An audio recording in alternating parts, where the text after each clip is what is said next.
Totally ಇಲ್ಲಿವರೆಗೂ ನಾನು 350 mango, 350 ಪೇರು, 1200 ಶ್ರೀಗಂಧ, 1200 ಕರಿಬೇವು, 1200 ಈಗ ರೀಸೆಂಟ್ಲಿ ನುಗ್ಗಿ ಪ್ಲಾಂಟಿಂಗ್ ಮಾಡಿದ್ದೀನಿ ಸರ್.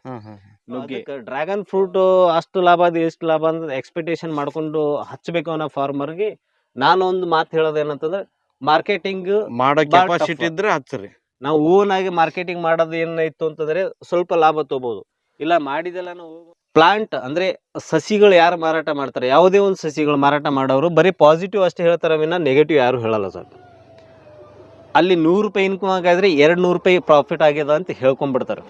ಬಟ್ ರೈತ ಬಾಂಧವರಿಗೆ ನಮಸ್ಕಾರ. ನಾನು ನಿಮ್ಮ ರಂಗು ಕಸ್ತೂರಿ ಮುಡ್ಬೋಳು. ಇವತ್ತು ನಾವು ಒಬ್ಬ ವಿಶೇಷವಾದಂಥ ಕೃಷಿಕರನ್ನ ಭೇಟಿ ಮಾಡಿಸ್ತಾ ಇದ್ದೀವಿ. ಸರ್ ಅವರು ಹತ್ತಲು ಪ್ರಯೋಗಗಳನ್ನು ಮಾಡಿದ್ದಾರೆ. ವಿಶೇಷವಾಗಿ ಡ್ರ್ಯಾಗನ್ ಫ್ರೂಟನ್ನು ಬೆಳೆದಿದ್ದಾರೆ. ಯಾವ ರೀತಿ ಮೇಂಟೈನ್ ಮಾಡ್ತಾ ಇದ್ದಾರೆ, ಏನೇನಿದೆ ಸಂಪೂರ್ಣ ಮಾಹಿತಿಯನ್ನು ಪಡೆಯೋಣ. ನಮಸ್ಕಾರ ಸರ್. ಸರ್ ನಮಸ್ಕಾರ ಸರ್. ನಮಸ್ಕಾರ. ಮೊದಲಿಗೆ ನಮ್ಮ ರೈತರಿಗೆ ತಮ್ಮ ಹೆಸರು ಮತ್ತು ಪರಿಚಯ ಹೇಳ್ರಿ ಸರ್. ಸರ್ ನಮ್ಮ ಹೆಸರು ಸಿದ್ದಾರೂಢ ದೇವೇಂದ್ರಪ್ಪ ಕುಸಂಬಿ ಅಂತೇಳಿ. ನಮ್ಮೂರು ಅಷ್ಟಗಿ, ಗುಲ್ಬರ್ಗ ತಾಲೂಕು, ಗುಲ್ಬರ್ಗ ಜಿಲ್ಲೆ. ಸರ್ ಎಷ್ಟು ವರ್ಷದಿಂದ ನೀವು ಕೃಷಿಗೆ ಬಂದಿರಿ ಸರ್? ಮುಂಚೆ ಏನ್ ಮಾಡ್ತಾ ಇದ್ರಿ ಸರ್? ಮುಂಚೆನೆ ನಮ್ಮ ತಂದೆಯವರಿಂದನೇ ಕೃಷಿ ಫ್ಯಾಮಿಲಿಯಿಂದನೇ ಬಂದಿರೋದು. ಬಟ್ ನಾವು ಮಾಡಿರಲಿಲ್ಲ, ಟಚ್ ಅಪ್ ನಲ್ಲಿ ಇದ್ದೀವಿ. ಬಟ್ ನಂದು ಪ್ರೊಫೆಷನಲ್ ಬಂದು IT professional, computer sales and service, ಆಮೇಲೆ ಸಿಸ್ಟಮ್ ಅಡ್ಮಿನಿಸ್ಟ್ರೇಟರ್ ಆಗಿ ಒಂದು 5-6 ಇಯರ್ಸ್ ನಾನು ಬೆಂಗಳೂರಲ್ಲಿ ವರ್ಕ್ ಮಾಡಿದ್ದೆ. ಬಟ್ ನಂದು ಡಿಗ್ರಿ ಬಂದ್ಬಿಟ್ಟು BCA ಪ್ಲಸ್ MCA ಸೇರೋದು. ಅದು ಬಂದ್ಬಿಟ್ಟು ನನಗೆ ಸ್ವಲ್ಪ ಕೃಷಿಯಲ್ಲಿ ಇಂಟ್ರೆಸ್ಟ್ ಇತ್ತು, ಬಟ್ ಟಚ್ ಅಪ್ನಾಗ ಇತ್ತು ಅಷ್ಟೇ. ಬಟ್ ಫುಲ್ಲಿ ಆಗಿ ನಾನು ಅದಕ್ಕೆ ಆಗಿರಲಿಲ್ಲ. ನಂದು IT ಬಿಸ್ನೆಸ್ ಇದೆ ಸರ್. ಸಂಗಮೇಶ್ವರ ಕಾಲನಿಯಲ್ಲಿ, ಗುಲ್ಬರ್ಗ ತಾಲೂಕು, ಗುಲ್ಬರ್ಗ ಜಿಲ್ಲಾದಲ್ಲಿ ಸಂಗಮೇಶ್ವರ ಕಾಲನಿಯಲ್ಲಿ ವಿಶ್ವ ಟೆಕ್ನಾಲಜೀಸ್ ಅಂತೇಳಿ ಒಂದು ಫರ್ಮ್ ಇದೆ. ಸಿನ್ಸ್ 10 ಇಯರ್ಸ್ಲಿಂದ ನಾನು ಮಾಡ್ಕೊಂಡು ಬಂದಿದ್ದೀನಿ. ರೀಸೆಂಟ್ಲಿ ನನಗೆ ಏನು ಅನಿಸ್ತು, ನಮ್ಮದೇ ಆದ ಒಂದು ಸಣ್ಣ ಜಮೀನಲ್ಲಿ ಏನಾದರೂ ಮಾಡ್ಬೋದಲ್ಲ, ಅಲ್ಲಿಂದನೂ ನಾನು ಏನು ಇನ್ಕಮ್ ತೊಗೋಬೋದಲ್ಲ ಅಂತ. ಜೊತೆಗೆ ನನಗೆ ಏನಾದರೂ ಒಂದು ಡಿಫ್ರೆಂಟ್ ಆಗಿ ಕ್ರಾಪ್ ತೊಗೋಬೋದು ಅಂತೇಳಿ ನಾನು ಸ್ವಲ್ಪ ಕೃಷಿಯಲ್ಲಿ ಸ್ವಲ್ಪ ಈ ಕಡೆ ಬಂದ್ಬಿಟ್ಟು, ನನ್ನ ಸ್ವಂತ ಜಮೀನು ಒಂದು 5-6 ಎಕರೆ ಜಮೀನಿದೆ ಸರ್. ಅಲ್ಲಿ ನಮ್ಮ 3 ಜನ ನಾವು ಸಹೋದರರು. ನನಗೆ ಬಂದಿರೋದು ಒಂದು 5-6 ಎಕರೆ ಬಂದಿರೋದು. ಅದರಲ್ಲಿ ಏನಾದರೂ ಮಾಡ್ಬೋದಲ್ಲ ಅಂತ ತಿಳ್ಕೊಂಡು, ನಾನು ಕಡಿಮೆ ನೀರು ಆ್ಯಕ್ಚುಲಿ ನನಗೆ ನಮ್ಮ ಜಮೀನಲ್ಲಿ ಸುಮಾರು ನಾವು ಒಟ್ಟಿನಲ್ಲಿ ಇದ್ದಿದ್ದು ಒಂದು 15-16 ಎಕರೆನಲ್ಲಿ ಒಂದು 38-40 ಬೋರ್ವೆಲ್ ಕೊರ್ಸಿದ್ದೀವಿ ಸರ್. ಆ 38-40 ಬೋರ್ವೆಲ್ಲಿ ಯಾವುದಕ್ಕೂ ನೀರು ಸಫಿಷಿಯೆಂಟ್ ಇಲ್ಲ. ಸಮ್ಮರಲ್ಲಿ ಎಲ್ಲವೂ ಗ್ಯಾಪ್ ಕೊಡುತ್ತೆ. ಅದಕ್ಕೆ ಕಡಿಮೆ ನೀರಿನಾಗ ಏನು ಮಾಡಬೇಕು ಅಂತ ನೋಡೋದಾಗ ಫಸ್ಟ್ ನಾನು ಮ್ಯಾಂಗೋ ಪ್ಲಾಂಟಿಂಗ್ ಮಾಡಿದೆ. ಒಂದು 350 ಮ್ಯಾಂಗೋ ಮಾಡಿದೆ ಸರ್. 150 ಮಲ್ಲಿಕಾ ಮತ್ತು 150 ಈ ಥರ ಒಂದು 200 ದಸರಾ ತಳಿಯ ಒಂದು ಮ್ಯಾಂಗೋ ಪ್ಲಾಂಟಿಂಗ್ ಮಾಡಿ 20x20 ಪ್ಲಾಂಟಿಂಗ್ ಮಾಡಿದೆ. ಅದಾದಮೇಲೆ 20x20ನಲ್ಲಿ ಮಿಡಲ್ನಲ್ಲಿ ಇಷ್ಟು ಸ್ಪೇಸಿಂಗ್ ಯಾಕೆ ನಾನು ಫ್ರೀ ಬಿಡಬೇಕು ಅಂತೇಳಿ ಮತ್ತೆ ಮಧ್ಯದಾಗ ಒಂದು ಗಾವಾ ಅಂದರೆ ಜಾಪುಳು ಕೊಟ್ಟೆ ನಾನು, ಪೇರು ಅದು ಕೊಟ್ಟಿದ್ಮೇಲೆ ಮತ್ತೆ ಮಧ್ಯದಾಗ ಸ್ವಲ್ಪ ಸ್ಯಾಂಡಲ್ವುಡ್ನು ಮಾಡೋಣ ಅಂತ ಅದರಲ್ಲಿ ಒಂದು ಟೋಟಲಿ ಇಲ್ಲಿವರೆಗೂ ನಾನು 350 ಮ್ಯಾಂಗೋ, 350 ಪೇರು, 1200 ಶ್ರೀಗಂಧ, 1200 ಕರಿಬೇವು, 1200 ಈಗ ರೀಸೆಂಟ್ಲಿ ನುಗ್ಗಿ ಪ್ಲಾಂಟಿಂಗ್ ಮಾಡಿದ್ದೀನಿ ಸರ್. ನುಗ್ಗೆ. ಸೊ ಇದೆಲ್ಲ ಮಾಡಿ ಆಮೇಲೆ ಡ್ರ್ಯಾಗನ್ ಫ್ರೂಟು ನನಗೆ ಇನ್ನೊಂದು ಸ್ವಲ್ಪ ಜಮೀನು ಇತ್ತು. ಅಲ್ಲಿ ಏನು ಮಾಡೋಣ, ಕಡಿಮೆ ನೀರು ಸಫಿಷಿಯೆಂಟ್ ಇಲ್ಲ, ಏನು ಮಾಡೋಣ, ಕಡಿಮೆ ನೀರಿನಾಗೆ ಇರೋ ನೀರಿನಾಗೆ ನಾನು ಹೈ ಇನ್ಕಮ್ ಕ್ರಾಪ್ ತೊಗೋಬೇಕು ಅಂತೇಳಿ ಸ್ಟಡಿ ಮಾಡಿದಾಗ ಡ್ರ್ಯಾಗನ್ ಫ್ರೂಟ್ ನನ್ನ ಗಮನಕ್ಕೆ ಬಂತು. ಆ ಡ್ರ್ಯಾಗನ್ ಫ್ರೂಟ್ ನಾನು ಪ್ಲಾಂಟಿಂಗ್ ಮಾಡಿ ಇವಾಗ ಆಲ್ರೆಡಿ ಈಗ 3 ವರ್ಷ, ಈ ಬರೋ ಯುಗಾದಿ ಬಂತು ಅಂತಂದರೆ 3 ವರ್ಷ ಕಂಪ್ಲೀಟ್ ಆಗುತ್ತೆ ಸರ್. ಈಗ ಆಲ್ರೆಡಿ 2 ವರ್ಷದ ಈಲ್ಡ್ ತೊಗೊಂಡಿದ್ದೀನಿ. ಈಗ ಬರೋ 3 ವರ್ಷ ಈಲ್ಡಲ್ಲಿ ನಾನು ಎಕ್ಸ್ಪೆಕ್ಟೇಷನ್ ಮಾಡಿದ್ದೀನಿ ಸರ್. ಒಳ್ಳೆ ಈಲ್ಡ್ ಬರುತ್ತೆ ಅಂತ ಎಕ್ಸ್ಪೆಕ್ಟೇಷನ್ ಮಾಡಿದ್ದೀನಿ. ಅದೇ ಥರ ಮೇಂಟೆನ್ಸ್ ಮಾಡ್ಕೊತ ಹೋಗ್ತಾ ಇದ್ದೀನಿ ಸರ್. ಯಾವ ಥರ ಮಾಡಿದ್ದೀರಿ, ಏನೇನು ಗಿಡಗಳ ಸ್ಪೇಸಿಂಗ್ ಇದಾವೆ ತೋರಿಸ್ತಾ ಹೋಗಿ. Okay sir. ಸರ್ ಆ್ಯಕ್ಚುಲಿ ಇದು 3 ವರ್ಷ ಆಯಿತು ಸರ್. ಇದು ಈಗ ಆಲ್ರೆಡಿ ಮಾವು ಸ್ಟಾರ್ಟ್ ಆಗಿ ಈ ವರ್ಷ ಸ್ವಲ್ಪ ಫ್ಲವರಿಂಗ್ ಬಿಟ್ಟಿದೆ ಸರ್. ಫ್ಲವರಿಂಗ್ ಬಿಟ್ಟಿದೆ ಈಗ ಆಲ್ರೆಡಿ ನೋಡಿ, ಇಲ್ಲಿ ಕಾಯಿ ಕೂಡ ಸ್ಟಾರ್ಟ್ ಆಗಿದೆ ಸರ್ ಈಗ. ಸೊ ಅಲ್ಲಿ ಬಿಡ್ತಾ ಇದೆ ಸರ್. ಈ ವರ್ಷಕ್ಕೆ ನಾನು ಯಾವ್ಯಾವ ವೆರೈಟಿ ಇದಾವೆ ಸರ್ ವಿಶೇಷವಾಗಿ? ಸರ್ ಆ್ಯಕ್ಚುಲಿ ಒಂದು 200 ದಸರಾ ಇದೆ, 150 ಹಿಂಗೆ ಮಲ್ಲಿಕಾ ಇದೆ ಸರ್. ಸ್ವಲ್ಪ ಬೇರೆ ಬೇರೆ ಇರಲಿ ಅಂತ ಒಂದು 2 ವೆರೈಟಿನಲ್ಲಿ ನಾನು ಪ್ಲಾಂಟಿಂಗ್ ಮಾಡಿದ್ದೀನಿ. ಸ್ಪೇಸಿಂಗ್ ಏನು ಇಟ್ಕೊಂಡ್ರಿ ಸರ್? ಸ್ಪೇಸಿಂಗ್ 20x20 ಇದೆ ಸರ್. ಫಸ್ಟ್ ನಾನು ಮ್ಯಾಂಗೋ ಹಚ್ಚಿ 20x20 ಅದಾದ್ಮೇಲೆ ನಾನು ಜಾಪುಳು ಮಾಡಿದೆ, ಅಂದರೆ ಪೇರು. 20 ಲೈನ್ನಲ್ಲಿ, ಮ್ಯಾಂಗೋ ಲೈನ್ನಲ್ಲಿ ಒಂದು 10 ಫೀಟಿಗೆ ಒಂದೊಂದು ನಾನು ಜಾಪುಳು ಕೊಡಿಸಿದೆ ಸರ್. ಅದಾಗಿದ್ಮೇಲೆ ಮಿಡ್ಲ್ನಾಗ 20 ಫೀಟ್ ನಮ್ಗೆ ಸ್ಪೇಸಿಂಗ್ ಫ್ರೀ ಉಳಿತು. ಹ್ಞೂ ರೀ ಇದು ಮ್ಯಾಂಗೋ ಇನ್ನ ಸ್ಟಾರ್ಟ್ ಆಗ್ಬೇಕಾದ್ರೆ 3-4 ವರ್ಷ ಬೇಕು. ಅಲ್ಲಿವರೆಗೂ ನನಗೆ ಏನಾದರೂ ವರ್ಷಿಂದು ಒಂದು ಮೇಂಟೆನೆನ್ಸ್ ಖರ್ಚಾದ್ರೂ ಬೇಕಲ್ಲ ಅಂತೇಳಿ ಅನ್ಕೊಂಡು ನಾನು ಜೊತೆಗೆ ಒಂದು 2 ಲೈನ್ 20 ಇದರಲ್ಲಿ ಒಂದು 2 ಲೈನ್ ಶ್ರೀಗಂಧ ಕೂಡಿಸ್ಕೊಂಡೆ. ಸ್ಯಾಂಡಲ್ವುಡ್ ಕೂಡಿಸ್ಕೊಂಡೆ. ಸ್ಯಾಂಡಲ್ವುಡ್ ಆಗಿದ್ಮೇಲೆ ಅದ್ರ ಪಕ್ಕಕ್ಕೆ ಅದಕ್ಕೆ ಹೋಸ್ಟ್ ಬೇಕು ಅಂತೇಳಿ ಅದು ಕರಿಬೇವು ಹಾಕಿದೆ ಸರ್. ಕರಿಬೇವು ಹೋಸ್ಟ್ ಅಂತ ನಾನು ಯಾಕೆ ಸೆಲೆಕ್ಟ್ ಮಾಡಿದೆ ಅಂದ್ರೆ ಕರಿಬೇವು ನನಗೆ ರೆಗ್ಯುಲರ್ ಇನ್ಕಮು ಬರುತ್ತೆ, ಜೊತೆಗೆ ಅದಕ್ಕೆ ಹೋಸ್ಟ್ನು ಆಗಿರುತ್ತೆ ಅಂತೇಳಿ. ಹಾಂ ರೀ ಅದಾಗಿದ್ಮೇಲೆ ಇನ್ನೊಂದು ನಮ್ಗೆ KVKಲಿಂದ ಅಡ್ವೈಸ್ ಮಾಡಿದ್ರು, ಇಲ್ಲ ಒಂದು ಸೈಡ್ ನುಗ್ಗಿನೂ ಪ್ಲಾಂಟಿಂಗ್ ಮಾಡ್ರಿ, ಅದಕ್ಕೆ ಹೋಸ್ಟ್ ಆಗಿರುತ್ತೆ, ಜೊತೆಗೆ ನಿಮ್ಗೆ ಇನ್ಕಮ್ನು ಆಗತ್ತಲ್ಲ ಅಂತೇಳಿ ಕರಿಬೇವಿನ ಜೊತೆಗೆ ನುಗ್ಗಿನೂ ಮಾಡಿ ನುಗ್ಗಿ ಪ್ಲಾಂಟಿಂಗ್ ಮಾಡಿದೆ ಸರ್. ರೀಸೆಂಟ್ಲಿ ಪ್ಲಾಂಟಿಂಗ್ ಮಾಡಿದೆ, ಒಂದು 4-5 ಮಂತ್ ಆಯ್ತು ನಾನು ಈಗ ನುಗ್ಗೆ ಪ್ಲಾಂಟಿಂಗ್ ಮಾಡಿ. KVKಯಿಂದ ನಮ್ಮ ಸರ್ ಒಬ್ರು ಡಾಕ್ಟರ್ ವಾಸುದೇವ್ ಸರ್ ಅಂತೇಳಿ ಅವರು ಅಡ್ವೈಸ್ ಮಾಡಿದ್ರು, ಇಲ್ಲ ಹೋಸ್ಟ್ನು ಆಗುತ್ತೆ, ಜೊತೆಗೆ ನಿಮ್ಗೆ ಇನ್ಕಮ್ ಆಯ್ತು ಸರ್, ನೀವು ಹೇಳ್ದಂಗೆ ನಾನು ಮಾಡ್ತೀನಿ ಅಂತೇಳಿ ನುಗ್ಗಿನೂ ಪ್ಲಾಂಟಿಂಗ್ ಮಾಡಿದ್ದೀನಿ ಸರ್. ಈಗ ಆಲ್ರೆಡಿ ಈಗ ಕಾಯಿ ಸ್ಟಾರ್ಟ್ ಆಗಿದೆ, ಕಟಿಂಗ್ನು ಚಾಲು ಆಗಿದೆ. ಅಂದ್ರೆ ನನಗೆ ಇವಾಗ ನನಗೆ ಸ್ಪೇಸಿಂಗ್ ಟೋಟಲಿ ಸ್ಪೇಸಿಂಗ್ ಎಷ್ಟಾಗುತ್ತೆ ಅಂದ್ರೆ 10/6.5 ಆಗುತ್ತೆ. Line to line 6.5, then plant to plant 10 ಆಗುತ್ತೆ ಸರ್. ಸೊ ಮ್ಯಾಂಗೋ ಒಂದ್ ವೇಳೆ 4-5 ಇಯರ್ಸ್ ಆಗಿದ್ಮೇಲೆ ದೊಡ್ಡದಾಗ್ಬಿಡುತ್ತೆ, ಅವಾಗ ನಾನು ಈ ನುಗ್ಗಿ ಮತ್ತು ಇದು ತೆಗೆದು ಬಿಡ್ತೀನಿ. ಬರೀ ಸ್ಯಾಂಡಲ್ವುಡ್ ಅಷ್ಟರಲ್ಲಿ ಸ್ಯಾಂಡಲ್ವುಡ್ ಹೈಟ್ ಹೋಗ್ಬಿಡುತ್ತೆ ಸರ್, ಮ್ಯಾಂಗೋಕ್ಕೆ ಏನು ಡಿಸ್ಟರ್ಬ್ ಆಗಲ್ಲ. ಜೊತೆಗೆ ಅದನ್ನು ಬೆಳೆಯುತ್ತೆ ಇದನ್ನು ಬೆಳೆಯುತ್ತಲ್ಲ ಅಂತೇಳಿ ಈ ಪ್ಲಾನ್ ಇಟ್ಕೊಂಡು ನಾನು ಮಾಡಿದ್ದೇನೆ ಸರ್. ಈಗ ಆಲ್ರೆಡಿ ನಾನು ಒಳ್ಳೆ ಈಗ ನಾನು ಆಲ್ರೆಡಿ ಈಗ ಜಾಪುಳು ಈಗ ಅಂದ್ರೆ ಪೇರು ಈಗ ಆಲ್ರೆಡಿ ಕಟಿಂಗ್ ಸ್ಟಾರ್ಟ್ ಆಗಿದೆ ಸರ್. ಈಗ 2ನೇ ವರ್ಷ ಆಯ್ತು ಕಟಿಂಗ್, ಒಳ್ಳೆ ಇನ್ಕಮ್ ಬರ್ತಾ ಇದೆ. ಅಂದ್ರೆ ನೀವು ಪ್ಲಾಂಟೇಶನ್ ಮಾಡಿದ 1 ವರ್ಷದಿಂದ ನಿಮ್ಗೆ ಇನ್ಕಮ್ ಸ್ಟಾರ್ಟ್ ಆಗಿದೆ ಸರ್? ಪ್ಲಾಂಟೇಶನ್ ಮಾಡಿ 1 ವರ್ಷಲಿಂದನೂ ಆಗಿಲ್ಲ ಸರ್ ನನಗೆ. ಆಕ್ಚುಲಿ ಜಾಪುಳು ಸ್ಟಾರ್ಟ್ ಆಯ್ತು ಲಿಟಲ್ ಬಿಟ್, ಅಂದ್ರೆ ಅದೇನು ನಾನು ಇದು ಮಾಡ್ಲಿಲ್ಲ. 2ನೇ ವರ್ಷಲಿಂದ ಸ್ಟಾರ್ಟ್ ಆಯ್ತು ಸರ್. ಸೊ ಇವಾಗ ಮ್ಯಾಂಗೋ ಈ ವರ್ಷಲಿ ಸ್ಟಾರ್ಟ್ ಆಗಿದೆ. ನನಗೆ ಸ್ಟಾರ್ಟ್ ಆಗಿದ್ದ ಇನ್ಕಮ್, ಹೈ ಇನ್ಕಮ್ ಸ್ಟಾರ್ಟ್ ಆಗಿರೋದು ಈ ವರ್ಷಲಿಂದ ಜಾಸ್ತಿನೇ ಎಕ್ಸ್ಪೆಕ್ಟೇಷನ್ ಮಾಡಿದೆ ಸರ್. ಸೊ ಮುಂಚೆ ಈ ಹೊಲ ನಮ್ಮ ಜಮೀನು ಹೆಂಗಿತ್ತು ಅಂತಂದ್ರೆ ಸರ್, ಜಸ್ಟ್ ಸೂರ್ಯಕಾಂತಿ ಮತ್ತು ಸಜ್ಜಿ ಈ ಟೈಪ್ ತೊಗರಿನೂ ಆಗ್ತಿರ್ಲಿಲ್ಲ, ಜೋಳನೂ ಆಗ ಹೊಲ ಅಲ್ಲ ಸರ್. ಟೋಟಲಿ ಪೂರ ಮಡ್ಡಿ ಭೂಮಿ, ಏನು ಆಗ್ತಿರ್ಲಿಲ್ಲ. ಈ ಟೋಟಲ್ ಒಂದು 5-6 ಎಕರೆ ಇದ್ದಾಗ ಒಂದು 50,000 ರೂಪಾಯಿದು ಏನ ಕ್ರಾಪ್ ತೆಗೆದ್ರು ಅಂತಂದ್ರೆ ಈ ವರ್ಷ ಚಲೋ ಆಯ್ತು ಅಂತ ನಮ್ಮ ತಂದೆಯವ್ರು ಹೇಳ್ತಿದ್ರು, ನಮ್ಮ ಬ್ರದರ್ ಹೇಳ್ತಿದ್ರು. ಸೊ ಈ ಜಮೀನಲ್ಲಿ ನಾನು ಟೋಟಲಿ ಜೀರೋ ಡೆವಲಪ್ಮೆಂಟ್ ಇರೋ ಜಮೀನಲ್ಲಿ ಇದೆಲ್ಲ ನಾನು ಇವು 3 ವರ್ಷದಿಂದ ಇದು ಮಾಡ್ಕೊಂಡ್ ಬಂದೀನಿ. ಕಂಪ್ಲೀಟ್ ಎಲ್ಲ ಡ್ರಿಪ್ ಇರಿಗೇಷನ್ ಮಾಡಿದ್ದೀನಿ ಸರ್. ಕಂಪ್ಲೀಟ್ ಪೂರ ಎಲ್ಲಿನೂ ನಾನು ನೀರು ಬಿಡೋ ವ್ಯವಸ್ಥೆಯನ್ನು ಮಾಡ್ಕೊಂಡಿಲ್ಲ, ಎಲ್ಲ ವಾಲ್ ಸಿಸ್ಟಮ್ ಆಟೋಮೇಷನ್ ಮಾಡ್ಬಿಟ್ಟಿದ್ದೀನಿ ಸರ್. ಸೊ ಹಂಗಾಗಿ ಏನೇ ನಾವು ಔಷಧ ಕೊಡೋದಾಗ್ಲಿ, ಏನೇ ಒಂದು ಇದು ಆಗಲಿ ಮಾಡ್ರು ನಾನು ಇಂಚೂರಿಯಿಂದನೇ ಔಷಧ ಕೊಡ್ತಿರ್ತೀನಿ ಸರ್. ಮುಖ್ಯವಾಗಿ ಗೊಬ್ಬರ ಔಷಧಿಗಳ ನಿರ್ವಹಣೆ ಯಾವ ತರ ಮಾಡ್ತಾರೆ ಸರ್? ಗೊಬ್ಬರ ಔಷಧಿ ನಿರ್ವಹಣೆ ಅಂದ್ರೆ ನಾನು ಆಲ್ಮೋಸ್ಟ್ ನಾನು ಫೋಕಸ್ ಮಾಡ್ತಾ ಇರೋದು ಆರ್ಗ್ಯಾನಿಕ್ ಸರ್. ಆರ್ಗ್ಯಾನಿಕ್ ಅಂದ್ರೆ ಜೀವಾಮೃತ ಮಾಡ್ಕೊಂತಿರ್ತೇನೆ ಸರ್. ನಾನು 4-5 ಡ್ರಮ್ ಇಟ್ಟಿದ್ದೇನೆ ಸರ್. 200 ಡ್ರಮ್ 5 ಡ್ರಮ್ ಸ್ಪೆಷಲ್ ಅದ್ರ ಸಲುವಾಗಿ ಇಟ್ಟಿದ್ದೀನಿ. ತೋರಿಸ್ತೀನಿ ಸರ್, ಅಲ್ಲಿದೆ ಜೀವಾಮೃತ ಮಾಡ್ಕೊಂಡು. ಆ ಜೀವಾಮೃತನೇ ಆಲ್ಮೋಸ್ಟ್ ನಾನು ಈಗ ಮ್ಯಾನ್ಯುವಲಿ ಹಾಕ್ತಿರ್ತೇನೆ ಸರ್. ಮ್ಯಾನ್ಯುವಲಿ ಈಚ್ ಪ್ಲಾಂಟಿಗೆ ಮ್ಯಾನ್ಯುವಲಿ ಹಾಕೊಂಡಿರ್ತೀನಿ. ಆಲ್ಮೋಸ್ಟ್ ಜೀವಾಮೃತನೇ ನಾನು ಜಾಸ್ತಿ ಫೋಕಸ್ ಮಾಡೋದು. ಇನ್ನು ಮಧ್ಯದಲ್ಲಿ ಯಾವ್ದಾರ ಡಿಸೀಸ್ ಬಂತು ಅಥವಾ ಯಾವುದೋ ಇನ್ಸೆಕ್ಟಿಸೈಡ್ ಅಥವಾ ಏನೋ ಕೆಲವೊಂದು ಫಂಗಸ್ ಆ ಥರದ್ದು ಏನನ್ನ ಇದಕ್ಕೆ ಕಂಟ್ರೋಲ್ ಆಗಲಿಲ್ಲ ಅಂದ್ರೆ ಅವಾಗ ನಾನು ಕೆಮಿಕಲ್ ಹೋಗ್ಬೇಕಾಗತ್ತೆ ಸರ್. ಕಂಪ್ಲೀಟ್ ನಾನು ಆರ್ಗ್ಯಾನಿಕ್ ಅದರಲ್ಲಿಂದನೇ ಮಾಡ್ತೀನಿ. ಅದನ್ನು ಕೆಲವು ಟೈಮಿಗೆ ಅನಿವಾರ್ಯ ಆಗುತ್ತೆ ಸರ್, ಅದು ಮಾಡೇಬೇಕಾಗತ್ತೆ. ಅಂದ್ರೆ ಭೂಮಿಗೆ ಮಾತ್ರ ಒಟ್ಟ ಸಾವಯವನ್ನ ಮಾಡ್ತಾ ಇದ್ದೀನಿ. ಸಾವಯವ ಮಾಡ್ತೀನಿ. ಲಾಸ್ಟ್ ಟೈಮ್ ನಾನು ಡ್ರ್ಯಾಗನ್ ಫ್ರೂಟ್ ಮಾರ್ಕೆಟಲ್ಲಿ ನಾನು ಕೊಡ್ಬೇಕಾದ್ರೆ ಮಾರ್ಕೆಟ್ನಾಗ ಪರ್ಚೇಸ್ ಮಾಡ್ಕೊಂಡು ಯಾರು ತಿಂತಿದ್ರು, ನನ್ನ ಕಡೆ ಯಾರು ಪರ್ಚೇಸ್ ಮಾಡ್ಕೊಂಡು ತಿಂತಿದ್ರು, ಆಲ್ಮೋಸ್ಟ್ ನನ್ನ ಕಡೆಯಿಂದನೇ ಸ್ಟಾರ್ಟ್ ಮಾಡಿದ್ರು ಸರ್. ಬಿಕಾಸ್ ನನಗೆ ಸ್ವೀಟ್ ಜಾಸ್ತಿ ಇದೆ, ಟೇಸ್ಟ್ ಆಗಿದೆ ನಿಮ್ದು ಹಣ್ಣು, ತಂದು ಕೊಡ್ರಿ ಅಂತೇಳಿ. ಸರ್ ಡ್ರ್ಯಾಗನ್ ಎಷ್ಟು ಏರಿಯಾದಾಗ ಆದ್ರೆ ಇದನ್ನ ಯಾವ ತರ ನಿರ್ವಹಣೆ ಮಾಡ್ತಾರೆ ಸರ್? ಡ್ರ್ಯಾಗನ್ ಫ್ರೂಟ್ ಹೆಚ್ಚು ಕಮ್ಮಿ ಒಂದು 2 ಎಕರೆ ಇದೆ ಸರ್. 2 ಎಕರೆಗೆ ಎಷ್ಟು ಕಂಬಗಳು ಕುಂತಾವ್ ಸರ್? ಒಂದು 650 ಕಂಬಗಳು ಇದಾವೆ ಸರ್. 650 ಕಂಬಗಳು ಇದಾವೆ. ಎಷ್ಟು ವರ್ಷ ಆಯ್ತು ಸರ್ ಪ್ಲಾಂಟೇಶನ್ ಮಾಡಿ? ಇದು ಬರೋ ಯುಗಾದಿ ಸ್ಟಾರ್ಟ್ ಆಯ್ತು ಅಂದ್ರೆ 3 ವರ್ಷ ಕಂಪ್ಲೀಟ್ ಆಗುತ್ತೆ ಸರ್. 3 ವರ್ಷ ಕಂಪ್ಲೀಟ್ ಆಗುತ್ತೆ. ಈಲ್ಡಿಂಗ್ ಎಷ್ಟು ವರ್ಷದಿಂದ ಸ್ಟಾರ್ಟ್ ಆಗಿದೆ ಸರ್? ಈಲ್ಡಿಂಗ್ ಬಂದ್ಬಿಟ್ಟು 1 ಇಯರ್ಗೆ ಸ್ಟಾರ್ಟ್ ಆಯ್ತು ಸರ್. 1 ವರ್ಷಕ್ಕೆ ಸ್ಟಾರ್ಟ್ ಆಯ್ತು. ಈಗ ಮಧ್ಯದಾಗ ಅದು 600-650 ಕಂಬದ ಮಧ್ಯದಲ್ಲಿ ಮತ್ತೆ ನಾನು ಹೈ ಡೆನ್ಸಿಟಿ ಮಾಡೋಣ ಅಂತ ಮಧ್ಯದಾಗ ಒಂದೆರಡು ಮತ್ತೆ ಪ್ಲಾಂಟಿಂಗ್ ಮಾಡ್ಕೊಂಡಿದ್ದೀನಿ. ಮತ್ತೆ ಈ ತರ ಮಾಡ್ಕೊಂಡು ಈ ತರ ಮಾಡ್ಕೊಂಡಿದ್ದೀನಿ ಸರ್. ಮಿಡ್ಲ್ ಅಲ್ಲಿ ಇದು 7x7 ಇದೆ sir. Plant to plant 7 feet distance ಇರೋದು ಸರ್. ಇದಕ್ಕೆ ಸಪೋರ್ಟ್ ಯಾವ ತರ ಸರ್? ಸಪೋರ್ಟ್ ಬಂದ್ಬಿಟ್ಟು ಇದು ಫೈಬರ್ ವೈರ್ ಇದೆ ಸರ್. ಹಾ ರೀ.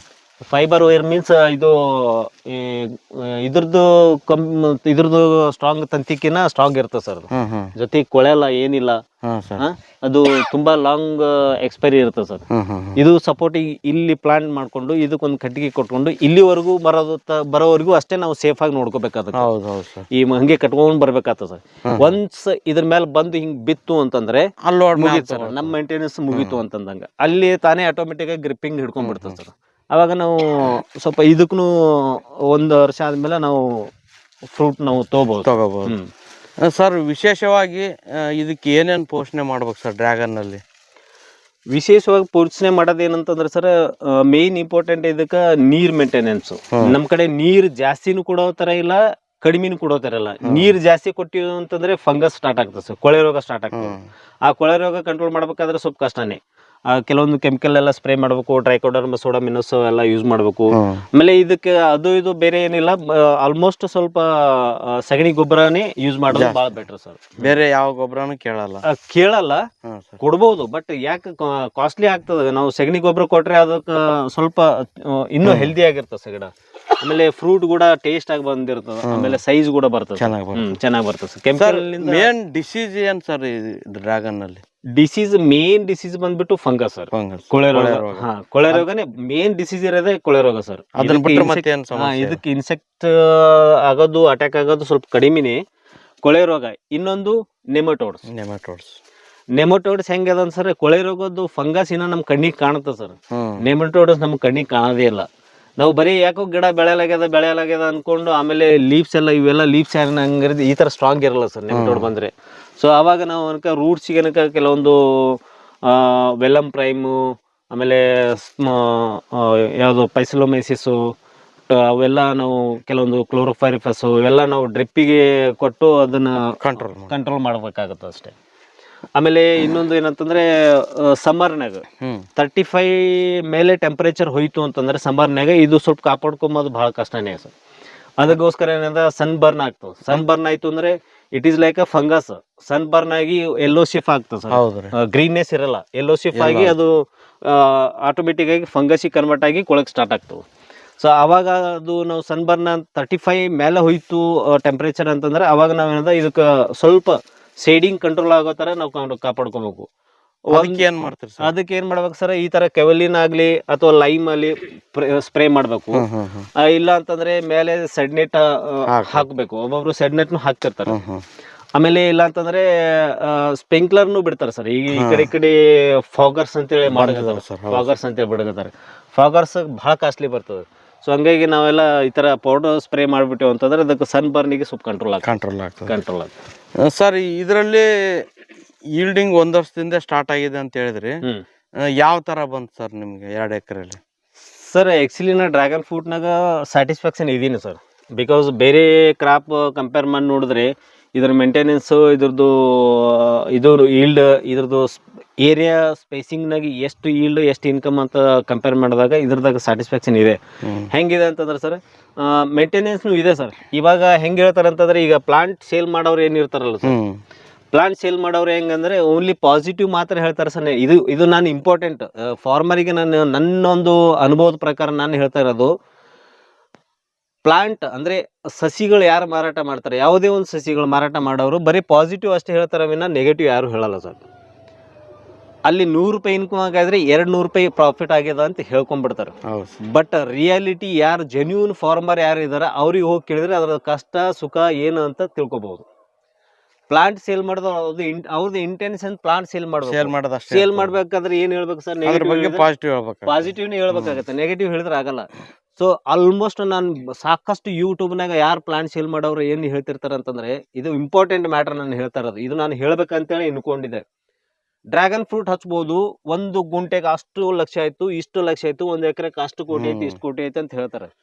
ಬಟ್ ಅದು ಹೇಳೋದ್ರ ಜೊತೆಗೆ ಏನು ಮೇಂಟೆನೆನ್ಸ್ ಇಲ್ಲ. ಒಂದ್ಸಲ ಪ್ಲಾಂಟಿಂಗ್ ಆಯ್ತು ಅಂದ್ರೆ ಏನು 30 ವರ್ಷದವರೆಗೂ ಬೆಳ್ಕೊಬೋದು. 30 ವರ್ಷ 40 ವರ್ಷ ಮಾಡ್ಕೊಬಹುದು. ಏನು ಮೇಂಟೆನೆನ್ಸ್ ಇಲ್ಲ, ಏನು ರೋಗ ಇಲ್ಲ, ನೀರು ಕಡಿಮೆ, ಹಂಗಿಂಗ್ ಹೇಳ್ಬಿಡ್ತಾರೆ. ಹೌದು ಸರ್. ಬಟ್ ಇದ್ರಾಗಿ ಇದಕ್ಕೆ ಇರೋಷ್ಟು ಮೇಂಟೆನೆನ್ಸ್ ಯಾವುದಕ್ಕೂ ಇಲ್ಲ. ಮೇಂಟೆನೆನ್ಸ್ ಮಾಡಿದ್ರೆ ಮಾತ್ರ ಆ ಫಾರ್ಮರ್ ಇದ್ರಲಿಂದ ಲಾಭ ತಗೋಬಹುದು. ಮೇಂಟೆನೆನ್ಸ್ ಇಲ್ಲ ಅಂತಂದ್ರೆ ಮುಗಿದ ಕತೆ ಅಂದಾಗ. ಸರ್ ಫಂಗಸ್ ಬರ್ತದ, ನೀರ ಹೆಚ್ಚಿಗೆ ಕೊಡಪ್ಲೇ ಇಲ್ಲ, ನೀರ ಕಡಿಮೆ ಕೊಡಪ್ಲೇ ಇಲ್ಲ. ಇದು ಸೆನ್ಸಿಟಿವ್ನೇ, ಇದು ತುಂಬಾ ಡೆಲಿಕೇಟ್, ಇದು ಬಹಳ ಕೇರ್ಫುಲ್ ಆಗಿ ನೋಡ್ಬೇಕು. ನಮ್ ಕಡೆ ನೀರವಂತೆ ದವಸ್ ಕೊಟ್ರೆ ಹೋಗ್ಬಿಡ್ತದೆ, ನೀರಿಲ್ಲ ಅಂದ್ರೂ ಹೋಗ್ಬಿಡ್ತದೆ. ಸೊ ಅದು ಒಂದು. ಆಮೇಲೆ ಸನ್ಬರ್ನ್, ನೆಮಟೋಡ್ಸ್, ಇವೆಲ್ಲ ದೊಡ್ಡ ಡಿಸೀಸ್ಗಳಿಗೆ. ಆಮೇಲೆ ಮಾರ್ಕೆಟಿಂಗ್, ಅದೇ ಕೇಳ್ತಾ ಇದ್ದೆ ಸರ್. ಈಗ ಮೇನ್ ಇಂಪಾರ್ಟೆಂಟ್ ಡ್ರ್ಯಾಗನ್ ಫ್ರೂಟಿಗೆ ಮೇನ್ ಇಂಪಾರ್ಟೆಂಟ್ ಅಷ್ಟು ಲಕ್ಷ ಆಯ್ತು, ಇಷ್ಟು ಲಕ್ಷ ಆಯ್ತು. ಯಾರದ್ರ ಸರ್ 1 ಗುಂಟೆಗೆ ಇಷ್ಟು ಲಕ್ಷ ಅಂತ ಏನು ಯೂಟ್ಯೂಬ್ನಾಗ ಹೇಳ್ತಾರಲ್ಲ, ಯಾವ ಯೂಟ್ಯೂಬರ್ಸ್ ಯಾರು ಹೇಳ್ತಾರ ಅವರು ಜೆನ್ಯೂನ್ ಆಗಿ ತಂದು ತೋರ್ಸಕ್ ಹೇಳ್ರಿ. ಇಲ್ಲೇ ಇಲ್ಲ, ಸಾಧ್ಯ ಇಲ್ಲ ಸರ್. ಅವ್ರು ಹೇಳ್ತಾರೆ ಪ್ಲಾಂಟಿಂಗ್ ಕೊಡೋರು, ಇಲ್ಲ ನಾವು ಅಗ್ರಿಮೆಂಟ್ ಮಾಡ್ಕೊಂತೀವಿ, ನಿಮ್ಗೆ ಇಷ್ಟು ಕೆಜಿ ಇಷ್ಟು ರುಪೀಸ್ ಅಂತ ಅಗ್ರಿಮೆಂಟ್ ಮಾಡ್ಕೊಂಡಿವಿ, ಹೋಸಲ ಅಷ್ಟು ರೇಟ್ ಇತ್ತು, ಇಷ್ಟ ಆಯ್ತು ಅಷ್ಟೇ. ಇಲ್ಲೇ ಇಲ್ಲ ಸರ್. ಯಾರು ಅಗ್ರಿಮೆಂಟ್ ಮಾಡ್ಕೊಂಡು ಯಾರು ಅಗಿ ಕೊಟ್ಟ ಬಂದು ಅವತ್ತು ಫ್ರೂಟ್ ಬಂತು ಅಂದ್ರೆ, ಸರ್ ಬಂದ ನೋಡು ಸರ್, ನೀವು ಅಗ್ರಿಮೆಂಟ್ ಪ್ರಕಾರ ಬಂದು ತೊಗೊಂಡವ್ರಿ ಅಂತಂದ್ರೆ ಆಯ್ತು ರೀ, ಮಾರ್ಕೆಟ್ ರೇಟ್ ಏನದ ಕೇಳ್ತೀನಿ ರೀ, ಮಾರ್ಕೆಟ್ ರೇಟ್ ಅನ್ ಸರ್ 50 ರೂಪಾಯಿ ಕೆಜಿ ಕೇಳಿದ್ರು, ನನಗೆ 45 ರೂಪಾಯಿನೂ ಕೇಳಿದ್ರು. ಟಮಾಟ ಮಾರ ಸರ್, ಟಮಾಟ ಬರೀ 2 ತಿಂಗಳು ಬರೋದು 100 ರೂಪಾಯಿವರೆಗೂ ಹೋಗಿತ್ತು. ಇನ್ನು 1 ಎಕರೆ ಡ್ರ್ಯಾಗನ್ ಫ್ರೂಟ್ ಮಾಡ್ಬೇಕಾದ್ರೆ 5.5 ಲಕ್ಷ ರೂಪಾಯಿ ಬೇಕು. 1 ವರ್ಷಕ್ಕೆ 1 ಲಕ್ಷ ರೂಪಾಯಿ ಮೇಂಟೆನೆನ್ಸ್ ಕಾಸ್ಟ್ ಇದೆ ಸರ್. ಇಷ್ಟೆಲ್ಲ ಖರ್ಚು ಮಾಡಿ ನಾವು 45ರಿಂದ 50 ರೂಪಾಯಿ 60 ರೂಪಾಯಿ ಕೆಜಿ ಕೊಟ್ರೆ ವರ್ಕೌಟ್ ಆಗಲ್ಲ. ಮಾಡಿದ್ದೆಲ್ಲ ಅದಕ್ಕೆ ಮೇನ್ ಇಂಪಾರ್ಟೆಂಟ್ ಮಾರ್ಕೆಟಿಂಗ್. ಅದಕ್ಕೋಸ್ಕರನೇ ನಾನು ಏನ್ ಮಾಡಿದೆ ಸರ್, ಇದೆಲ್ಲ ಸ್ಟಡಿ ಮಾಡ್ಕೊಂಡು ನಾನು ಹೋಲ್ಸೇಲ್ ಮಾರ್ಕೆಟ್ ಎಲ್ಲಿನೂ ಹಚ್ಚಲೇ ಇಲ್ಲ. ನಾನು ಯಾರಿಗೆ ಆದ್ರೂ ಹೇಳೋದು ಅಷ್ಟೇ ರೀ, ನೀವು ಏನೇ ಕ್ರಾಪ್ ಮಾಡ್ರಿ, ಮಾರ್ಕೆಟಿಂಗ್ ಮಾಡೋ ದಮ್ ಇದ್ರೆ ಮಾಡ್ರಿ. ಸೊ ನಾನ್ ಏನ್ ಪ್ಲಾನ್ ಮಾಡಿದೆ ಸರ್, ಈ ತರ ಆಗಿದ್ರೆ ಇವರು ಬ್ರೋಕರ್ಗಳಿಗೆ ಲಾಭ ಇದೆಯಲ್ಲ, ಇದು ಹೆಂಗ್ ಮಾಡ್ಬೇಕು, ನಾನು ಹೆಂಗ್ ದುಡ್ಡು ಮಾಡ್ಕೋಬೇಕು ಅಂತ ನಾನು ಯೋಚನೆ ಮಾಡಿದಾಗ, ನಾನು ಹಾಕಿರೋ ಇನ್ವೆಸ್ಟ್ಮೆಂಟ್ ಫಸ್ಟ್ ನಾನು ತಕ್ಕೋಬೇಕು, ಅದಾಗಿದ್ಮೇಲೆ ಮುಂದಿನ ವಿಚಾರ ಅಂತ ಅನ್ಕೊಂಡು ನಾನೇನ್ ಪ್ಲಾನ್ ಮಾಡಿದೆ, ವಾಟ್ಸಪ್ ಒಂದು ಗ್ರೂಪ್ ಮಾಡಿದೆ ಸರ್. ನಂದೆಲ್ಲ ಸ್ವಲ್ಪ business contacts, doctor health department contacts, education department contacts, ಎಲ್ಲ ಫ್ರೆಂಡ್ಸ್ ಕಾಂಟ್ಯಾಕ್ಟು ಎಲ್ಲ ತಗೊಂಡು ಒಂದು ಗ್ರೂಪ್ ಕ್ರಿಯೇಟ್ ಮಾಡಿದೆ. KDK ಡ್ರ್ಯಾಗನ್ ಫ್ರೂಟ್ ಅಂತ ಮಾಡಿದೆ ಸರ್ ನಾನು. KDK ಡ್ರ್ಯಾಗನ್ ಫ್ರೂಟ್ ಅದು ನಮ್ದು ಒಂದು ಫಾರ್ಮ್ ಇಂದ ಒಂದು ಹೆಸರು ಇಟ್ಕೊಂಡಿದ್ದೀನಿ ಸರ್. ಅದು ಮಾಡ್ಕೊಂಡು ಫಸ್ಟ್ ನಾನು ಫ್ರೂಟಿನ 1 ತಿಂಗಳಿನ ಕಟಿಂಗ್ ಸ್ಟಾರ್ಟ್ ಆಗುತ್ತಂತ ಬಿಫೋರೇ ನಾನು ಏನ್ ಮಾಡಿದೆ, ಡ್ರ್ಯಾಗನ್ ಫ್ರೂಟ್ ಬಗ್ಗೆ ಅವೇರ್ನೆಸ್ ಕೊಟ್ಟೆ ಸರ್ ಆ ಗ್ರೂಪಿಗೆ. ಡ್ರ್ಯಾಗನ್ ಏನು ಉಪಯೋಗ ಏನು, ಯಾಕೆ ತಿನ್ಬೇಕು, ತಿನ್ನೋದ್ರಿಂದ ಏನು ಅಂತ ಎಲ್ಲ ಅವೇರ್ನೆಸ್ ಕೊಟ್ಟು, ಆಮೇಲೆ ಫ್ರೂಟ್ ನನ್ನ ಕಡೆ ಸಿಗುತ್ತೆ, ಈ ತರ ಇದೆ, ಈ ತರ ತಳಿ, ಹಿಂಗೆ ಅಂತ ಎಲ್ಲ ಕೊಟ್ಕೊಂಡು, ಆಮೇಲೆ ನಾನು ಸ್ಲೋಲಿ ಆಗಿ ಆರ್ಡರ್ಸ್ ಬರಕ್ಕೆ ಸ್ಟಾರ್ಟ್ ಆಯ್ತು. ಸೊ ಅವಾಗ ನಾನು ಏನ್ ಮಾಡಿದೆ, ನಾನು ಡೋರ್ ಸರ್ವಿಸ್ ಕೊಡ್ತೀನಿ, ನೀವು ಮಿನಿಮಮ್ 2 kg ಆರ್ಡರ್ ಕೊಡಬೇಕು. ಮಾರ್ಕೆಟ್ ರೇಟ್ ಏನಿದೆ ಅದಕ್ಕಿಂತ 10 ರೂಪಾಯಿ ಕಮ್ಮಿ ಕೊಡ್ರಿ. ಮಾರ್ಕೆಟ್ನಾಗ ರಿಟೇಲರ್ಸ್ ಏನ್ ಸೇಲ್ ಮಾಡ್ತಿರ್ತಾರ ಅದಕ್ಕಿಂತ 10 ರೂಪಾಯಿ ಕಮ್ಮಿ ಕೊಡ್ರಿ. ನಿಮ್ ಡೋರ್ ಟು ಡೋರ್ ಇವತ್ತು ಕಟಿಂಗ್ ಆಯ್ತು ಅಂದ್ರೆ ಇವತ್ತು ನೈಟ್ಲಿಂದನೇ ಮಾರ್ಕೆಟ್ ಸ್ಟಾರ್ಟ್ ಮಾಡ್ತೀನಿ, ಫ್ರೆಶ್ ಫ್ರೂಟ್ ಸಿಗ್ತದ ಅಂತ ಹೇಳಿದಾಗ ಸ್ಲೋಲಿ ಈಗ ಆರ್ಡರ್ ಬಂದು ರಿಪೀಟ್ ಅವರೇ ಆರ್ಡರ್ ಕೊಟ್ಟು ಹಂಗೆ ಆರ್ಡರ್ಸ್ ಎಲ್ಲ ಸ್ಪ್ರೆಡ್ ಆಗುತ್ತೆ ಸರ್. ನನ್ನ ಫ್ರೂಟ್ ನಾನು ಇಲ್ಲಿ ಹೊಲದಾಗಿ ನನಗೆ ಆರ್ಡರೇ ಜಾಸ್ತಿ ಇರ್ತಿತ್ತು, ಫ್ರೂಟೇ ಸಾಗ್ತಿದ್ದಿಲ್ಲ, ಅಷ್ಟು ಆಯ್ತು ಸರ್. ಕಂಟ್ರೋಲ್ ನನಗೆ ಆಕ್ಚುಲಿ ಡೆಲಿವರಿ ಕೊಡೋಕೆ ನನಗೆ ಕಷ್ಟ ಆಯ್ತು ಅಷ್ಟು. ಬಟ್ ಸ್ಯಾಟಿಸ್ಫ್ಯಾಕ್ಷನ್ ಸರ್, ನಾನು ಆ ತರ ಮಾಡಿದೆ. ಬಟ್ ಇದು ಎಲ್ಲಿವರೆಗೂ ಸರ್, ಈ ಹೈ ಈಲ್ಡ್ ಬತ್ತು ಅಂತಂದ್ರೆ ಅದನ್ನು ಪಾಸಿಬಲ್ ಆಗಲ್ಲ. ಅವಾಗ ನಾವು ಮಾರ್ಕೆಟ್ ಹಚ್ಚಬೇಕು, ಅವಾಗ ನಾವು ಬ್ರೋಕರ್ಗೆ ಲಾಭ ಮಾಡ್ಕೊಟ್ಟಂಗ ಆಗ್ತದೆ. ಸೊ ಅದಕ್ಕೆ ಡ್ರ್ಯಾಗನ್ ಫ್ರೂಟ್ ಅಷ್ಟು ಲಾಭ ಅದು ಎಷ್ಟು ಲಾಭ ಅಂತ ಎಕ್ಸ್ಪೆಕ್ಟೇಷನ್ ಮಾಡ್ಕೊಂಡು ಹಚ್ಚಬೇಕು ಅನ್ನೋ ಫಾರ್ಮರ್ಗೆ ನಾನು ಒಂದು ಮಾತು ಹೇಳೋದೇನಂತಂದ್ರೆ, ಮಾರ್ಕೆಟಿಂಗ್ ಮಾಡೋ ಕೆಪಾಸಿಟಿ ಇದ್ರೆ ಹಚ್ಚರಿ. ನಾವು ಓನ್ ಆಗಿ ಮಾರ್ಕೆಟಿಂಗ್ ಮಾಡೋದು ಏನಾಯ್ತು ಅಂತಂದ್ರೆ ಸ್ವಲ್ಪ ಲಾಭ ತಗೋಬಹುದು. ಇಲ್ಲ ಮಾಡಿದೆಲ್ಲ ನಾವು ಹೋಗೋ ಬ್ರೋಕರಿಗೆ ಕೊಟ್ಟು, ದಲ್ಲಾಳಿಗೆ ಕೊಟ್ಟು, ನಾವು ಕಾಲ್ ಮೇಲೆ ಕಾಲ್ ಹಾಕೊಂಡು ನಾವು ಪಟ್ಟಿ ತೊಗೊಂಬರ್ತೀವಿ, ಬಿಲ್ ತೊಗೊಂಬರ್ತೀವಿ ಅಂತಂದ್ರೆ ಅದು ಸ್ವಲ್ಪ ನೀವು ಹಾಕೊಂಡಿರೋ ಎಕ್ಸ್ಪೆಕ್ಟೇಷನ್, ನೀವು ಅನ್ಕೊಂಡಿರೋ ಅಷ್ಟು ಲಾಭ ಕಾಣಕ್ ಸಾಧ್ಯ ಇಲ್ಲ. ಅದಕ್ಕಾಗಿ ಎಕರೆಗಟ್ಲೆ ಮಾಡೋ ಬದಲು ಗುಂಟೆ ಲೆಕ್ಕದಲ್ಲಿ ಮಾಡಬೇಕು. ಗುಂಟೆ ಲೆಕ್ಕ ಮಾಡಿ ಡ್ರ್ಯಾಗನ್ ಫ್ರೂಟ್ ಒಂದೇ ಮಾಡೋ ಬದಲು 4-5 ವೆರೈಟಿ ಮಾಡ್ಕೋಬೇಕು. ವೆರೈಟಿ ಮಾಡಿದ್ರೆ ಒಂದ್ರಲಿಂದ ಒಂದು ನಾವು ಪ್ಲಸ್ ಮಾಡ್ಕೊಂಡು ಸೀಸನ್ ವೈಸ್ ಫ್ರೂಟಿಂಗ್ ಬಂದ್ರೆ ಆರಾಮಾಗಿ ನಮ್ಮ ಇದ್ರೊಳಗೆ ಮಾರಾಟ ಮಾಡ್ಕೋಬಹುದು. Definitely sir. ಹೌದು ಸರ್, ಹೌದು. ಓಕೆ ಸರ್, ತುಂಬಾ ಧನ್ಯವಾದಗಳು ಸರ್. Thank you sir. ಉತ್ತಮವಾದ ಮಾಹಿತಿಯನ್ನು ನೀಡಿದ್ರಿ. ಯಾರೇ ಆಗ್ಲಿ ತಾವು ಬೆಳೆದಿರ್ತಾರೆ, ನಂದು ಆ ತರ ಬೆಳೆದಿನಿ, ಈ ತರ ಬೆಳೆದಿನಿ, ಅಷ್ಟು ಲಾಭ ಇದೆ ಅದನ್ನ ಹೇಳ್ತಿರ್ತಾರ. ಆಗ್ಲಿ ರೈತರಿಗೆ ಇದರಿಂದ ಲಾಭ ಎಷ್ಟಿದೆ, ಇದರಲ್ಲಿ ಮೇಂಟೆನೆನ್ಸ್ ಎಷ್ಟಿದೆ, ಅದ್ರ ಬಗ್ಗೆ ಮಾಹಿತಿ ಕೊಟ್ರೆ ಮುಂದೆ ಮಾಡೋರ್ಗುನು ಒಂದು ಜಾಗೃತಿ ಇರ್ತದೆ. ಯಾಕಂದ್ರೆ ಈಗ ಹೊಸ ಫಾರ್ಮರ್ಸ್ ಏನೋ ಆಸೆ ಇಟ್ಕೊಂಡು ಹಚ್ಚಿರ್ತಾರೆ ಸರ್, ದುಡ್ಡು ಇರುತ್ತೋ ಅಥವಾ ಇರಲು ಸಾಲ ಸೋಲ ಮಾಡ್ಕೊಂಡು ಅಷ್ಟು ಲಾಭ ಅದಂದ್ರೆ ನಾನು ಮಾಡ್ಬಿಡ್ತೀನಿ ಅಂತೇಳಿ, ಆಮೇಲೆ ಪ್ಲಾಂಟಿಂಗ್ ಆದ್ಮೇಲೆ ಅವ್ರ ಕಷ್ಟ ಯಾರು ಕೇಳಕ್ಕಾಗಲ್ಲ. ಅವಾಗ ಅವ್ರ ಮಾರ್ಕೆಟಿನವ್ರು ಏನ್ ರೇಟ್ ಹೇಳ್ತಾರ ಕೊಟ್ಟು ಬರೇಬೇಕು ನಾವು, ಇಲ್ಲ ಅಂತಂದ್ರೆ ಹಾಳು ಮಾಡ್ಕೋಕ್ಕಾಗಲ್ಲ. ಸೊ ಹಂಗಾಗಿ 200 ರೂಪಾಯಿ ಕೆಜಿ ಹೋಗ್ತದ, 300 ರೂಪಾಯಿ ಕೆಜಿ ಹೋಗ್ತದ ಅಂತೇಳಿ ನಾನು ಹಚ್ಬೇಕಾದ್ರೆ, ನಾನು ಪ್ಲಾಂಟಿಂಗ್ ಹಚ್ಬೇಕಾಗಿದ್ರೆ ಸುಮಾರು ಇದು ಇತ್ತು.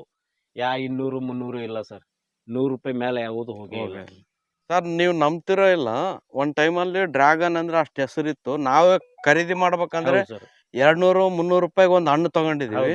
ಇವತ್ತಿನ ದಿನ ರೋಡಿಗಿಟ್ಟು ಮಾರ್ತಾ ಇದ್ದಾರೆ. ರೋಡಿಗಿಟ್ಟು ಮಾರಕ ಚಿಕ್ಕ ಪೇರ್ಲೆ ಮಾರಿದಂಗ ರೋಡಿಗಿಟ್ಟು ಮಾರ್ತಾ ಇದ್ದಾರೆ ಡ್ರ್ಯಾಗನ್. ರೋಡಿಗಿಟ್ಟು ಮಾರಕ ಕಾರಣ ಏನಂತಂದ್ರೆ ಸರ್, ಏನ್ ನರ್ಸರಿದವ್ರು ಇರ್ತಲ್ಲ ಸರ್, 1ಕ್ಕೆ 10 ಹೇಳಿ ಸೇಲ್ ಮಾಡೋದು ಅವರೇ ರೀಸನ್ ಅಂತ ನಾನು ಹೇಳ್ತಿದ್ದೀನಿ. ಈಗ ಇಲ್ಲಿವರೆಗೂ ನೀವು ಯಾರ್ಯಾರು ಡ್ರ್ಯಾಗನ್ ಫ್ರೂಟ್ ಯಾರ್ಯಾರು ಮಾಡಿದ್ದಾರೆ, ಜೆನ್ಯೂನ್ ಆಗಿ ಮೇಂಟೆನೆನ್ಸ್ ಮಾಡ್ಕೊಂಡು ಯಾರ್ಯಾರು ಮಾಡಿದ್ದಾರೆ ಅಂದ್ರೆ, ಪ್ಲಾಂಟ್ ಅಗಿ ಯಾರು ಸಸಿ ಯಾರು ಸೇಲ್ ಮಾಡಲ್ಲ ಅವ್ರಿಗೆ ಮಾತ್ರ ಹೋಗಿ ಕೇಳಿ ಸರ್, ಏನ್ ಆಸೆ ಇಟ್ಕೊಂಡು ಮಾಡಿದ್ರೆ ಏನ್ ಆಗತ್ತದ ಅಂತೇಳಿ. ಸೊ ಅವಾಗ ನಿಮಗೆ ಜೆನ್ಯೂನ್ ಆಗಿ ನಿಮಗೆ ತಿಳಿಯುತ್ತೆ.